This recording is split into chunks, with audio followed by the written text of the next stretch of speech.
நிலா வந்து சோழனோட ஜம்பிங் ஜேசிங் எல்லாம் பண்ணி சோழனோட வீட்டுக்கு போகிறது யாருக்கெல்லாம் பிடிச்சிருக்கோ நம்ம வீடியோவை லைக் பண்ணிவிட்டு இன்னும் சப்ஸ்கிரைப் பண்ணாதவங்க சப்ஸ்கிரைப் பண்ணிக்கோங்க. நடேசனோட டெம்போ ஹாரன் சவுண்டு கேட்டு நிலாவோட அப்பா எந்திரிச்சிட்றாரு. சே, யாருடா அது இப்படியே ஹார்ன் அடிச்சிட்டு வர்றாங்க அப்படின்னு சொல்லி வீட்டில் எல்லா லைட்டையும் போட்டுட்டு வெளியே வந்து பார்க்குறாங்க. அப்போது வீட்டுக்கு முன்னாடி நின்றுக்கிட்டு இருந்த நம்ம பல்லவன், பாண்டி, சேரன், சோழன், நடேசன் எல்லாருமே பதறி அடித்து ஓடுறாங்க.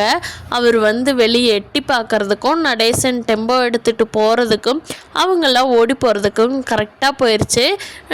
அவர் வந்து யாரையுமே பார்க்கல.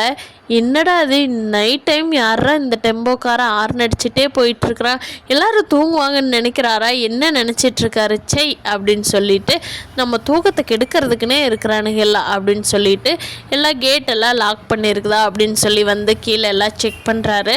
அப்போது ஒரு கேட் மட்டும் லாக் ஆகாமல் இருக்குது. ஐயோ என்னது நைட் ஆயிடுச்சு, கேட் லாக் பண்ணாமல் மறந்துட்டோமே அப்படின்னு சொல்லி அந்த கேட்டையும் லாக் பண்ணிவிட்டு ஆல்ரெடி நம்ம சோழன் நீக்கி பார்த்துருந்தாரு. அப்பாடா இந்த கேட் ஓப்பனில் தான் இருக்குது, இனி பிரச்சனை இல்லை நிலாவை கூட்டிகிட்டு போகிறதுக்குன்னு நினச்சிருந்த கேட்டை அவர் பழையபடி லாக் பண்ணிட்டு போயிட்டாரு.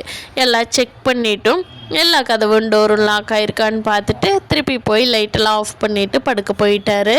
இதை பார்த்த சோழன் நடேசன்கிட்ட, ஐயோ ஏயா கெடுத்து விட்டுட்ட, அவங்களே கேட் நீக்கி வச்சுட்டு படுத்து தூங்கியிருந்தாங்க, நீ அடித்த ஆரன் சத்தத்தில் அவர் வந்து எல்லா கேட்டும் நல்லா ஸ்ட்ராங்காக லாக் ஆகிருக்குதான்னு லாக் பண்ணி பார்த்துட்டு கிளம்பி போயிட்டாரு. ஏயா என் பொழப்ப கெடுக்கிறதுக்குனே நீங்கள் வந்து சேர்றீங்க, நான் தான் உங்கள் யாரையுமே வேண்டான்னு சொல்லிட்டு வந்திருந்தேன்ல, நானே நிலாவை கூட்டிகிட்டு வரேன்னு சொல்லி, அப்படி ஹெல்ப் வேணும்னா உங்களை நானே கூப்பிடுவேன்ல, ஏன் நான் கூப்பிடாத பக்கம் வந்து என் உயிர் எடுக்கிறீங்க, யோ நீ இருக்கிறியா, எதுக்குயா நைட் டைம் ஹார்ன் அடிச்சிட்டு வந்த, நான் உன்னை கேட்டேனா ஏன் நீ வான்னு சொல்லி இந்த டெம்போ தூக்கிட்டு வந்து என்னை ஏன்டா உசுரை எடுக்கிறீங்களா அப்படின்னு சொல்லி சோழன் புலம்புறாரு. நடேசன், டேய் நான் மருமோ பிள்ளை கூட்டிகிட்டு போகலான்னு தான் வந்தேன், உனக்கு அவசரமெல்லாம் ஒன்றும் நான் வரல, அதுவும் இல்லாமல் நிலாவை கூப்பிடும்போது ஏதாவது சண்டை கலகலப்பு வந்தால் ஏதாவது பேசணும்னு வந்தால் பெரிய மனுஷன் இருந்தால் தான் நல்லாயிருக்கு அப்படிங்கிறாங்க. யோ நீ பெரிய மனுஷன் இல்லையா, என்னைக்கு மாட்டி விட வந்த ஆளியா நீ, தயவு செஞ்சு வீட்டுக்கு போய் அவனுக்கு ஒரு கும்பிடு போடுற அப்படின்னு சொல்லி அனுப்பிச்சி வச்சிட்றாரு சோழன் நடேசனை. பல்லவன், பாண்டி, சேரன் எல்லாத்தையுமே நம்ம சோழன் இருந்துட்டு, தயவு செஞ்சு போயிருங்கடா, இத்தனை பேர் தெருவில் இருக்கிறது யாராவது பார்த்தா கூட ஏதோ திருடத்தான் வந்திருக்கிறாங்கன்னு முடிவு பண்ணிடுவாங்கடா, தயவு செஞ்சு கிளம்புங்கடா, இல்லைன்னா அடுத்த தெருக்கிட்டவாது போய் எங்காவது நின்றுட்டுருங்கடா, நான் கூப்பிட்ற வேணும்னா அப்போ மட்டும் வாங்கடா போதும், இப்போ தயவு செஞ்சு இடத்த காலி பண்ணுறீங்களா, உங்களுக்கு புண்ணியமாக போகும், எனக்கு யாரும் ஹெல்ப் பண்ண வேண்டாம், தேவைப்பட்ட நானே உங்களை கூப்பிடுவேன் கொச்சப்படாமல் அப்படின்னு சோழன் சொல்லவும் சேரந்துட்டு, சோழா பத்திரமா நிலாவை கூட்டிகிட்டு வந்துடுவியாடா அப்படிங்கிறாங்க. ஆமாம், இருந்த ஒரு வழியும் தான் அந்த ஆள் வந்து லாக் பண்ணிட்டு போயிட்டானே, இந்த ஆள் பண்ணின வேலைக்கு ஐயோ நான் எப்படியோ கூட்டிகிட்டு வந்துடுறேன், தயவு செஞ்சு எல்லா இடத்த காலி பண்ணுங்க, நான் நிலா கூட்டு பேசி நான் பார்த்துக்கிறேன் அப்படிங்கிறாரு சோழன். சரிடா சோழா பத்திரமா வா அப்படிங்கிறாங்க பல்லவன். அண்ணி பத்திரமா கூட்டிகிட்டு வந்துடுன்னு, அன்றைக்கி எதுவும் இதாகிற போது அவங்க அம்மா அப்பா பாத்திர போகிறாங்க அப்படிங்கிறாங்க பல்லவன். தயவு செஞ்சு போங்கடா, நீங்கள் யாரும் வராமல் இருந்தீங்கன்னாவே நான் சேஃபாக கூட்டிகிட்டு வந்திருப்பேன், எல்லோரும் வந்து கெடுத்து விட்டதானே மிச்சம், போங்கடா வேலையை பார்த்துக்கிட்டுன்னு சோழன் அனுப்பி வச்சிட்றாரு எல்லாத்தையும். கொஞ்சம் நேரம் வெயிட் பண்ணி பார்க்குறாரு. இந்நேரம் நிலாவோட அப்பா தூங்கியிருப்பார். வந்து லைட் ஆன் பண்ணி ஆஃப் பண்ணிட்டு போய் ஒரு 10 நிமிஷம் ஆயிடுச்சு, இந்நேரம் தூங்கியிருப்பார் அப்படின்னு சொல்லி நிலாவுக்கு ஃபோன் பண்ணுறாங்க சோழன் கூப்பிட்டு அடுத்த செகண்டே நிலா ஃபோன் எடுத்துடுறாங்க. ஃபோன் எடுத்து பார்க்கவும் சோழன், என்ன சோழன் வந்துட்டிங்களா, இங்கே வெளியே நான் வெளியே வரட்டுமா, வந்தால் கரெக்டாக இருக்குமா அப்படிங்கிறாங்க. நிலா வெயிட் பண்ணு, உங்கள் அப்பா இப்போ தான் வந்து லைட்டெல்லாம் பார்த்துட்டு போனார், உங்கள் அப்பா அம்மா தூங்கிட்டாங்களான்னு போய் ஃபஸ்ட்டு பார்த்துட்டு வா, பார்த்துட்டு வந்துட்டு அதுக்கப்புறமா இந்த மெயின் டோர் நீ உள்ளே இருந்தால் ஓப்பன் பண்ண முடியுமா, ஏதாவது லாக் பண்ணி உங்கள் அப்பா சாவி எடுத்துகிட்டு போயிருக்காரா அப்படிங்கிறத செக் பண்ணிவிட்டு எனக்கு கூப்பிடு நிலா அப்படின்ட்டு இருக்காங்க. சரி சோழன் இருங்க கூப்பிட்றேன் அப்படின்னு சொல்லிட்டு நிலா அவங்க அம்மா அப்பாவை பார்த்துட்டு வந்துட்டு கீழே மெயின் டோர் பார்க்குறாங்க. அப்போது நீக்கி தான் இருக்குது, கீ பக்கத்துலேயே தான் வச்சுருக்காரு, அதனால் பார்த்துட்டு சோழன்கிட்ட சொல்கிறாங்க.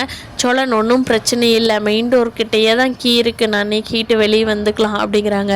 சரி நிலா, வெளியே இங்கே எப்படி நம்ம தப்பிக்கிறதுன்னு நான் பார்த்து வைக்கிறேன், இன்னொரு 10 நிமிஷம் போய் கூப்பிட்றேன், நீ வெயிட் பண்ண, அங்கே எல்லாமே ஸ்மூத்தாக டைமிங் போகுதான்னு மட்டும் பாருன்னு சொல்லிட்டு ஃபோனை கட் பண்ணிடுறாங்க.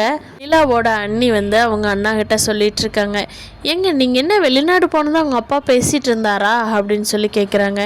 நான் இங்கே வெளிநாடு போகிறேன், அப்பாவும் சென்னைக்கு போய் கூட வேலை இல்லைன்னு உட்காந்துருக்காரு, இங்கே இருக்கிற பிஸ்னஸ் எல்லாம் நான் பார்க்கணும்ல, வெளிநாடு போயிட்டு என்ன பண்ணுறது? இல்லைங்க, நிலாவோ அப்பா யார்கிட்டோ பேசிகிட்டு இருந்தாங்க மாமான்னு சொல்லி நிலா சொன்னா, அதனால தான் கேட்டேன் அப்படிங்கிறாங்க. என்னது, நிலா உனக்கு ஃபோன் பண்ணாளா, என்ன சொல்கிற அப்படிங்கிறாங்க. ஆமாங்க, நிலா ஃபோன் பண்ணப்போ இப்படி பேசினா அப்படின்னு தெரியாமல் உண்மையை சொல்லிடுறாங்க நிலாவோட அண்ணி. அப்போ அவங்க அண்ணன் சுதாரிச்சுக்கிறாரு. நிலா ஃபோன் பண்ணி என்ன கேட்டாங்ககிட்ட, நீ என்ன சொன்ன, மறைக்காமல் சொல்லு அப்படிங்கிறாங்க. இல்லைங்க, ஃபோன் பண்ணப்போ அண்ணன் இங்கே இருக்காரா வெளியூர் போயிட்டாரான்னு மட்டும்தான் கேட்டா, வேறு எல்லாம் எதுவும் கேட்கல. அத்தை ஃபோன் பண்ணி இங்கே வீட்டுக்கு வர்றேன், சமையல் காலையில் செஞ்சு வச்சிருவேன் அப்படின்னு சொல்லியிருந்தாங்க. சரிங்க அத்தைன்னு சொல்லியிருந்தேன் அப்படிங்கிறாங்க. ஓ, அவள் எதுக்கு கேட்டா, இங்கே வர வேண்டாம்னு நினச்சி பிளான் பண்ணிட்டாளா, இல்லை எங்கூட இருக்கிறது எப்படின்னு முடிவு பண்ணாளா அப்படின்னு நினைக்கிறாங்க. இல்லைங்க, சும்மா பேசும்போது கேட்டாங்க, அதனால தாங்க நான் கேட்டேன், நீங்கள் மும்பை போகிற பிளான் இருக்கான்னு சொல்லி கேட்டேன் அப்படிங்கிறாங்க. காலையில் எதுக்கும் அப்பாட்ட கூப்பிட்டு பேசணும், நிலா நம்ம வீட்டை பற்றி விசாரிச்சிருக்கிறான், என்ன ஏதுன்னு அப்பாவை பார்த்து ஹேண்டில் பண்ணணும். இப்போ என்னாச்சு டைம், இப்போ ரொம்ப லேட் ஆயிடுச்சு, இனிமேல் நம்ம அப்பாவை கூப்பிட வேண்டாம், காலையில் அப்பாவை கூப்பிட்டு கன்ஃபார்ம் பண்ணிக்கணும் நிலாவை அப்படின்னு சொல்லி நினச்சிட்ருக்காரு. சோழன் திருப்பியும் ஃபோன் பண்ணி நிலாவை பேக் எடுத்துக்கிட்டு வெளியே வா நிலா அப்படின்னு சொல்லிடுறாரு. நிலா பேக்கெல்லாம் எடுத்துகிட்டு வந்துடுறாங்க. சோழன் கேட்டெல்லாம் பூட்டியிருக்கே, கேட் சாவி எங்கே வச்சுருக்காரு அப்பான்னு தெரியலையே சோழன் அப்படின்னு சத்தம் இல்லாமல் குசுன்னு பேசுகிறாங்க. அப்போது சோழன் இரு நிலா, அதுக்கு நான் ஒரு ஐடியா பண்ணிட்டேன், அந்த பேக்கெல்லாம் எடுத்து ஃபஸ்ட்டு வெளியே போடேன் அப்படின்னு சொல்லவும் நிலா பேக்கு லேப்டாப் பேக்கு எல்லாமே தூக்கி வெளியே சோழன்கிட்ட கொடுத்துட்றாங்க. அப்புறமா அந்த பூச்செடிக்கு பக்கத்தில் இருக்கிற ஒரு பைப் மேலே ஏறி கேட் பக்கத்தில் ஏறி தாண்டு நிலா, வேறு ஒன்றும் வழியே இல்லை, இந்த கேட் ஓப்பன் பண்ணி தான் இருந்தது, இப்போ தான் உங்கள் அப்பா பூட்டிகிட்டு போயிட்டாரு அப்படிங்கிறாங்க. ஓ அப்படியா, சரி இதில் ஏற முடியுமா நிலா அப்படிங்கிறாங்க. அதெல்லாம் ஏற முடியும், ஏறு நிலா அப்படிங்கிறாங்க.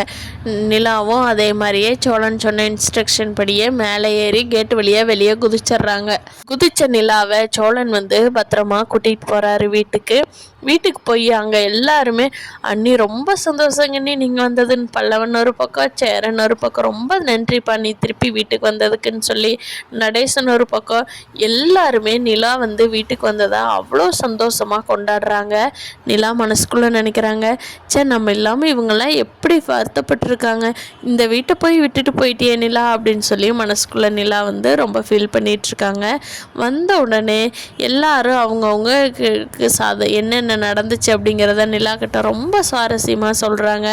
நிலா நினைக்கிறாங்க, நம்ம அம்மா அப்பா இருந்ததை விட இந்த வீட்டில் தான் நம்ம ரொம்ப சந்தோஷமாக இருக்கோம், அங்கே இருக்கும்போது மனசுக்கு ஒரு இறுக்கமாகவே தான் இருந்தோம், அம்மா அப்பா கூட என்ன தான் சுதந்திரமாக இருந்தாலும், ஆனால் இங்கே வரவும் தான் என் மனசை விட்டு சிரிக்கிறேன் அப்படின்னு சொல்லி நிலா நினச்சி சிரிச்சிட்ருக்காங்க.